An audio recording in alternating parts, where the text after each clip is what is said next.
fitur-fitur tadi sebenarnya bisa jadi options kalau menurut gue itu. Ya. Many great points. Tadi gue sambil catat juga, Rin. Lo mention soal creators juga nggak beda sama teman-teman yang lain gitu kan, sama-sama manusia juga gitu kan. Terus juga mungkin poin yang bagus banget adalah pas dirimu mention soal sebelum komen, apapun itu komennya coba dipikirin dulu ya kan, gimana sih ini bakalan sama ke orang yang kalian komenin gitu kan, baik online ataupun offline ya. Jadi jangan ada bedanya lah ya, online sama offline kita harus sama-sama baik gitu kan. Dan aku mau nambahin dikit buat teman-teman creators yang nggak tahu, tadi Karin sempat mention soal limit interaction. Kalian bisa cari itu di setting privacy, habis itu ada limit unwanted interactions. Jadi bisa di setup yang seperti tadi Karin bilang, dan hidden words juga bisa di setup di bagian setting dan juga privacy dan hidden words ya kan. Just a tip buat teman-teman creator yang lain. Oke, Fadlan, dirimu gimana? Any tips buat membuat followers kamu gitu ya, jadi followers yang lebih baik, jangan nyinyir gitu-gitu, ada nggak sih yang udah kamu lakukan? Well, kalau aku sendiri sih fitur Instagram nggak usah diraguin lagi ya, benar kata Kak Karin juga, banyak banget fitur-fitur yang ngebantu creators untuk bisa menjadi untuk bisa melimitasi orang-orang yang emang benar-benar kayak ya udah dia datang cuma buat nge-hate aja gitu loh. Itu banyak banget di luaran sana. Tapi di mana kita balik lagi untuk sebagai creators itu pasti ada yang namanya pro dan kontra. Yang dimana pasti ada yang setuju dengan hal yang kita lakukan dan tidak ada yang setuju.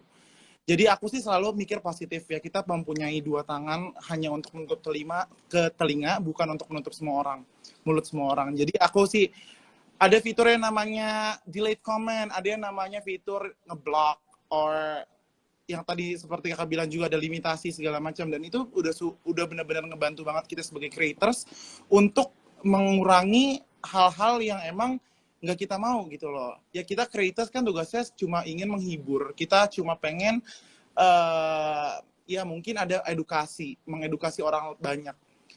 Ya tugas kita juga sebagai itu aja, kita juga ya benar kayak tidak ada perbedaan antara creators dan penonton di Instagram itu sendiri.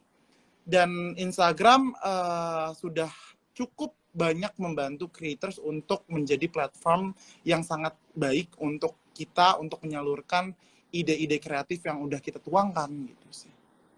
Thanks for sharing that. Oke, sebenarnya aku pengen ngobrol lebih banyak, cuman kayak cepat banget ya waktunya.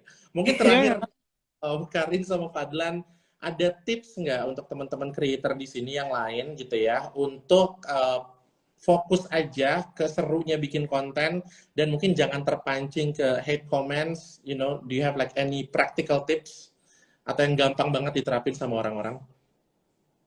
Sebenarnya lanjut ya gue dulu ya. Cara gue sih adalah praktiknya sebenarnya ke diri sendiri dulu sih.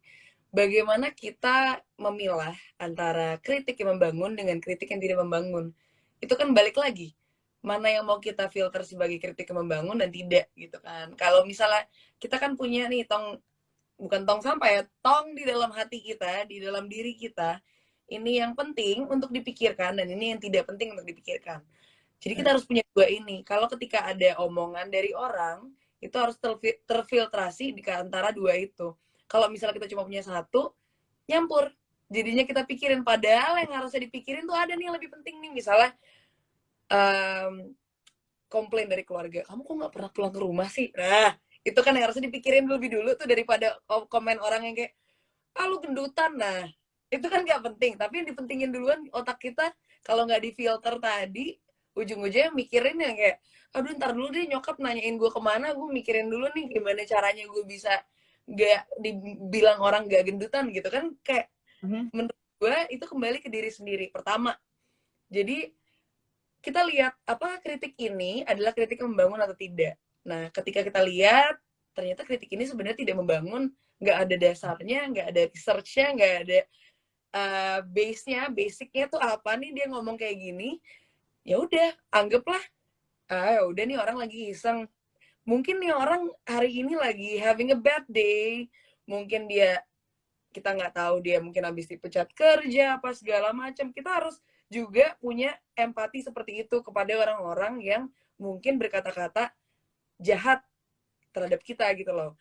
Mungkin pelampiasannya menurut dia adalah ke orang-orang yang dia tidak tahu gitu loh, dengan menggunakan account yang bukan account dirinya. Jadi kembali lagi, bagaimana sih caranya kita bisa nge-spread kindness? It starts from you.